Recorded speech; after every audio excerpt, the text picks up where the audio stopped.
ಶಾಸಕ ಮುನಿರತ್ನ ವಿರುದ್ಧ AIDS trap honey trap ಪ್ರಕರಣ ಕೇಳಿಬಂದಿತ್ತು. ಅರೆಸ್ಟ್ ಆಗಿದ್ದ ಶಾಸಕರು ಈಗ ಜಾಮೀನಿನ ಮೇಲೆ ಹೊರಗಡೆ ಇದ್ದಾರೆ.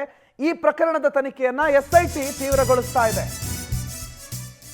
ಪ್ರಕರಣದ ತನಿಖೆಗೆ ರಾಜ್ಯ ಸರ್ಕಾರ ರಚನೆ ಮಾಡಿರುವ ಎಸ್ಐಟಿ ತನ್ನ ತನಿಖೆಯನ್ನ ತೀವ್ರಗೊಳಿಸಿದೆ.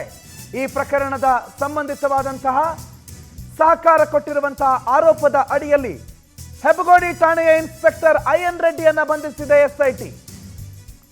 ಮುನಿರತ್ನ ಪ್ರಕರಣವನ್ನ ಮೊದಲಿಗೆ ಬಯಲು ಮಾಡಿದ್ದು ನಿಮ್ಮ ಪವರ್ ಟಿವಿ ನೆನಪಿರಲಿ. ಶಾಸಕ ಮುನಿರತ್ನ ಪರ ಕೆಲಸ ಮಾಡ್ತಾರೆ ಐಎನ್ ರೆಡ್ಡಿ ಅನ್ನುವ ಇನ್ಸ್ಪೆಕ್ಟರ್. ಕಾನೂನು ಕುಣಿಕೆಯಿಂದ ತಪ್ಪಿಸಿಕೊಳ್ಳೋದು ಹೇಗೆ, ಪೊಲೀಸರಿಂದ ತಪ್ಪಿಸಿಕೊಳ್ಳೋದು ಹೇಗೆ ಅನ್ನುವ ಪ್ಲಾನ್ಗಳನ್ನು ಕೊಡ್ತಾ ಇದ್ರು. ಈಗ ಇದೇ ಪ್ರಕರಣದಲ್ಲಿ ಆರೋಪ ಸಾಬೀತಾಗಿರೋ ಹಿನ್ನೆಲೆಯಲ್ಲಿ ಮುನಿರತ್ನ ಕೇಸ್ನಲ್ಲಿ ಅರೆಸ್ಟ್ ಆಗಿದ್ದಾರೆ ಐಎನ್ ರೆಡ್ಡಿ ಇನ್ಸ್ಪೆಕ್ಟರ್. ಪವರ್ ಟಿವಿಯ ಮತ್ತೊಂದು ಅತಿ ದೊಡ್ಡ ಇಂಪ್ಯಾಕ್ಟ್ ಇದು. ಶಾಸಕ ಮುನಿರತ್ನ ಪ್ರಕರಣದಲ್ಲಿ ಐಎನ್ ರೆಡ್ಡಿ ವಶಕ್ಕೆ ಪಡ್ಕೊಂಡಿದ್ದಾರೆ, ಅರೆಸ್ಟ್ ಆಗಿದ್ದಾರೆ ಅನ್ನೋ ವಿಚಾರವನ್ನು ಎಸ್ಐಟಿ ಮೂಲಗಳಿಗೆ ಕನ್ಫರ್ಮ್ ಮಾಡ್ತಾ ಇದೆ. ಈ ಹೂಗುಚ್ಚ ಕೊಡೋದು, ಏಡ್ಸ್ ಟ್ರ್ಯಾಪ್ ಮಾಡೋದು, ಕೈಗೆ ಏಡ್ಸ್ ರಕ್ತವನ್ನ ಮಿಶ್ರಣ ಮಾಡಿರುವ ಅಥವಾ ರಕ್ತವನ್ನ ಹಚ್ಚಿರುವ ಒಂದು ಬ್ಲೇಡ್ನಿಂದ ಮತ್ತೊಬ್ಬ ನಾಯಕನ ಕೈಗೆ ಗೀರೋದು, ಈ ಪ್ಲಾನ್ ಕೊಡ್ತಾ ಇದ್ದಿದೆ ಇನ್ಸ್ಪೆಕ್ಟರ್ ಅಂತೆ. ಈ ಇನ್ಸ್ಪೆಕ್ಟರ್ ಈ ಪ್ಲಾನ್ ಅನ್ನ ಕೊಟ್ಟಿದ್ರು ಅನ್ನೋದನ್ನ ಸ್ವತಃ ಈ ಮುನಿರತ್ನ ನೇಮಿಸಿದ್ದಂತ ವ್ಯಕ್ತಿ ಯಾರೊಬ್ಬರಿಗೆ ಏಡ್ಸ್ ಟ್ರ್ಯಾಪ್ ಮಾಡೋದಕ್ಕೆ ಕಳಿಸಿದ್ರಲ್ಲ, ಆ ವ್ಯಕ್ತಿಯ ಸ್ವತಃ ಹೇಳಿದ್ರು ಐಎನ್ ರೆಡ್ಡಿ ಅನ್ನೋ ಇನ್ಸ್ಪೆಕ್ಟರ್ ಅಲ್ಲಿ ಇದ್ರು ಅಂತ. ಪವರ್ ಟಿವಿ ಸ್ಟುಡಿಯೋದಲ್ಲೇ ಹೇಳಿದ್ರು ಐಎನ್ ರೆಡ್ಡಿ ಅನ್ನೋ ಇನ್ಸ್ಪೆಕ್ಟರ್ ಈ ಪ್ರಕರಣದಲ್ಲಿ ಭಾಗಿಯಾಗಿರೋ ವಿಚಾರ ಕನ್ಫರ್ಮ್ ಆಗ್ತಾ ಇದ್ದಂತೆ ಈಗ ಐಎನ್ ರೆಡ್ಡಿ ಅವರನ್ನ ಅರೆಸ್ಟ್ ಮಾಡಲಾಗಿದೆ. ಮುನಿರತ್ನ ಪ್ರಕರಣಕ್ಕೆ ಸಂಬಂಧಪಟ್ಟಂತೆ ಮುನಿರತ್ನ ಅವರಿಗೆ ಬೇರೆ ಬೇರೆ ರೀತಿಯಲ್ಲಿ ಸಹಾಯ ಮಾಡ್ತಾ ಇದ್ರು. ಮುನಿರತ್ನಂಗೆ ಯಾರಾಗೋದಿಲ್ವೋ ಅವರ ವಿರುದ್ಧ ಗಾಂಜಾ ಕೇಸ್ ಆಗ್ತಾ ಇದ್ರು.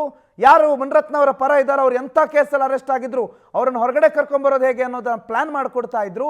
ಟೋಟಲ್ ಆಗಿ ಮುನಿರತ್ನ ಪರವಾಗಿ ಕೆಲಸ ಮಾಡ್ತಾ ಇದ್ದ ಒಬ್ಬ ಪೊಲೀಸ್ ಅಧಿಕಾರಿಯಾಗಿ ಇನ್ಸ್ಪೆಕ್ಟರ್ ಐಎನ್ ರೆಡ್ಡಿ ಇದ್ರು ಅನ್ನೋ ವಿಚಾರಕ್ಕೆ ಸಂಬಂಧಪಟ್ಟಂತೆ ಅರೆಸ್ಟ್ ಆಗಿದ್ದಾರೆ. ವೆಂಕಟೇಶ್ ಮಾಹಿತಿ ಕೊಡ್ತಾರೆ, ನೇರ ಸಂಪರ್ಕದಲ್ಲಿ ಜಾಯ್ನ್ ಆಗಿದ್ದಾರೆ. ವೆಂಕಟೇಶ್, ಮತ್ತೊಂದು ಇಂಪ್ಯಾಕ್ಟ್, ಐಎನ್ ರೆಡ್ಡಿ ಅರೆಸ್ಟ್ ಆಗಿದ್ದಾರೆ. ಅರೆಸ್ಟ್ಗೆ ಕಾರಣಗಳೇನು, ಎಸ್ಐಟಿಯ ಮೂಲಗಳ ಮಾಹಿತಿ ಏನು ವೆಂಕಟೇಶ್?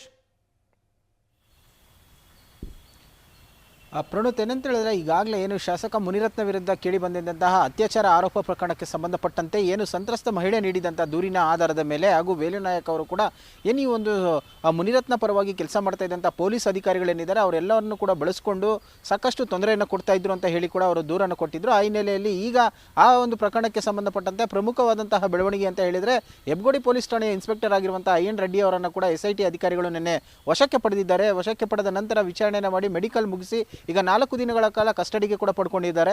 ಸೊ ಈ ಐಎನ್ ರೆಡ್ಡಿ ಯಾರಿದ್ದಾರೆ ಅಂತ ಹೇಳಿದರೆ ಇವರು ಪೀಣ್ಯ ಪೊಲೀಸ್ ಠಾಣೆಯಲ್ಲಿ ಇನ್ಸ್ಪೆಕ್ಟರ್ ಆಗಿ ಕೆಲಸವನ್ನು ಕೂಡ ಮಾಡಿದ್ರು. ಅಂದರೆ ಶಾಸಕ ಮುನಿರತ್ನ ಪರವಾಗಿ ಸಾಕಷ್ಟು ಅವರಿಗೆ ಅನುಕೂಲವಾಗುವಂತಹ ರೀತಿಯಲ್ಲಿ ಕೆಲಸಗಳನ್ನು ಮಾಡಿದ್ದಾರೆ.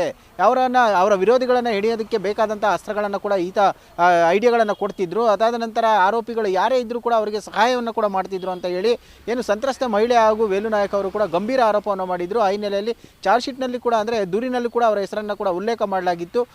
ಏನು ಕಗ್ಲಿಪುರ ಪೊಲೀಸ್ ಠಾಣೆಯಲ್ಲಿ ಅತ್ಯಾಚಾರ ಪ್ರಕರಣ ಸಂಬಂಧಪಟ್ಟಂತೆ ದೂರು ದಾಖಲಾದ ನಂತರ ಮುನಿರತ್ನ ಅವರನ್ನು ಕೂಡ ವಶಕ್ಕೆ ಪಡೆದು ಇನ್ನು ನ್ಯಾಯಾಂಗ ಬಂಧನಕ್ಕೂ ಕೂಡ ಕೊಟ್ಟಿದ್ರು. ತದನಂತರ ಜೈಲಿಗೂ ಕಳಿಸಿದ್ರು. ಆಗ ಜಾಮೀನಿನ ಮೇಲೆ ಈಗ ಹೊರಗಡೆ ಇರುವಂಥದ್ದು. ಎಸ್ಐಟಿ ಅಧಿಕಾರಿಗಳು ಈಗ ತನಿಖೆಯನ್ನು ಚುರುಕುಗೊಳಿಸಿದ್ದಾರೆ. ಆ ಹಿನ್ನೆಲೆ ನಿನ್ನೆ ಅವರನ್ನು ವಶಕ್ಕೆ ಪಡೆದು ವಿಚಾರಣೆಯನ್ನು ಕೂಡ ಮಾಡಿರುವಂಥದ್ದು. ಈ ಪ್ರಕರಣದಲ್ಲಿ ಸಾಕಷ್ಟು ಗಂಭೀರ ಆರೋಪಗಳು ಕೂಡ ಕೇಳಿ ಬಂದಿರುವಂಥದ್ದು. ಒಬ್ಬ ಮಹಿಳೆಯನ್ನು, ಸಂತ್ರಸ್ತ ಮಹಿಳೆಯನ್ನು ಕರ್ಕೊಂಡು ಬಂದಂಥ ಸಂದರ್ಭದಲ್ಲಿ ಕೂಡ ಅನ್ನಪೂರ್ಣೇಶ್ವರಿ ನಗರ ಪೊಲೀಸರು ಕೂಡ ಆಕೆಗೆ ಮನೆಗೆ ಕರ್ಕೊಂಡೋಗಿ ಸಂಧಾನವನ್ನು ಮಾಡಿದ್ರು. ನೇರವಾಗಿ ಅವರು ಮನೆಗೆ ಕರ್ಕೊಂಡು ಹೋಗಿ ವಿಚಾರಣೆಯನ್ನು ಮುಟ್ಟಿಸಿದ್ರು. ಜೈಲಿಗೆ ಅಂದರೆ ನ್ಯಾಯಾಲಯಕ್ಕೆ ಕರ್ಕೊಂಡು ಹೋಗೋದ್ರ ಬದಲಾಗಿ ಅವರ ಮನೆಯಲ್ಲಿ ಒಂದು ಪ್ರಕರಣವನ್ನು ಇತ್ಯರ್ಥ ಮಾಡಿದ್ರು ಅಂತ ಹೇಳಿ ಕೂಡ ಸಂತ್ರಸ್ತ ಮಹಿಳೆ ಆರೋಪವನ್ನು ಮಾಡಿದ್ರು. ಅದಾದ ಬಳಿಕ ಐಎನ್ ರೆಡ್ಡಿ ವಿರುದ್ಧ ಕೂಡ ಈ ಪ್ರಕರಣಕ್ಕೆ ಸಂಬಂಧಪಟ್ಟಂತೆ ಶಾಸಕ ಮುನಿರತ್ನ ಅವರಿಗೆ ಏನೆಲ್ಲ ಸಹಾಯ ಮಾಡಬೇಕೋ ಅವರದನ್ನು ಮಾಡಿದ್ದಾರೆ. ಸಂತ್ರಸ್ತರ ಪರವಾಗಿ ಕೆಲಸವನ್ನು ಮಾಡಿಲ್ಲ, ಅವರ ವಿರುದ್ಧವಾಗಿ ಸಾಕ್ಷಿಗಳನ್ನು ನುಡಿದಿದ್ದಾರೆ, ಹೇಳಿಕೆಗಳನ್ನು ಕೊಟ್ಟಿದ್ದಾರೆ, ಸಾಕ್ಷಿಗಳನ್ನು ಕ್ರಿಯೇಟ್ ಮಾಡಿದ್ದಾರೆ ಅಂತ ಹೇಳಿ ಕೂಡ ಮಹಿಳೆಯರು ಆರೋಪವನ್ನು ಮಾಡಿದ್ರು. ಈ ಆರೋಪ ಸಾಬೀತಾದ ಹಿನ್ನೆಲೆಯಲ್ಲಿ ಈಗ ಅವರನ್ನು ಕೂಡ ವಶಕ್ಕೆ ಪಡೆದು ವಿಚಾರಣೆಯನ್ನು ಮಾಡ್ತಾ ಇದ್ದಾರೆ. ಎಷ್ಟರ ಮಟ್ಟಿಗೆ ಈ ಒಂದು ಪ್ರಕರಣ ಶಾಸಕ ಮುನಿರತ್ನ ಅವರ ಪರವಾಗಿ ಐಎನ್ ರೆಡ್ಡಿ ಅವರು ಕೆಲಸ ಮಾಡಿದ್ರು ಅನ್ನೋದಕ್ಕೆ ಈಗಾಗಲೇ ಸಾಕಷ್ಟು ಹೇಳಿಕೆಗಳು, ದಾಖಲೆಗಳನ್ನು ಕೂಡ ಎಸ್ಐಟಿ ಅಧಿಕಾರಿಗಳು ವಶಕ್ಕೆ ಪಡೆದು ವಿಚಾರಣೆಯನ್ನು ಮಾಡ್ತಾ ಇರುವಂತದ್ದು. ಪ್ರಣುತ್, ಥ್ಯಾಂಕ್ ಯು ವೆಂಕಟೇಶ್ ಮಾಹಿತಿಗೆ.